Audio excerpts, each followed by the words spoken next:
ఏంటండి ఇన్స్టాగ్రామ్ లో ఎక్కడ చూసినా సరే జపాన్ నుంచి మియాజాకి పళ్ళు 2 లక్షలు కాయ పండుగ 2 లక్షలు అని చెప్తున్నారు. అది ఎంతవరకు కరెక్ట్ అంటారు? అది నిజమేనా?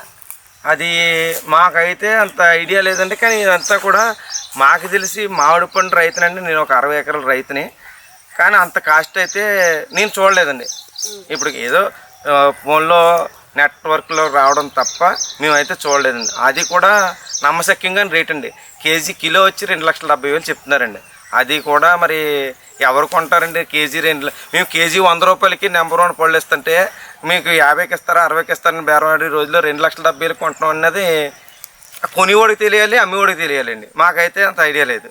కానీ చూడడానికి అయితే సేమ్ ఇంటర్నెట్ లో ట్రెండ్ అవుతున్న మియాజాకి పళ్ళలాగే కనబడుతున్నాయి. మీరేమో వీటిని ఏమంటున్నారండి? సువర్ణ రేఖ. సువర్ణ రేఖ దేనికండి ఈ పళ్ళు?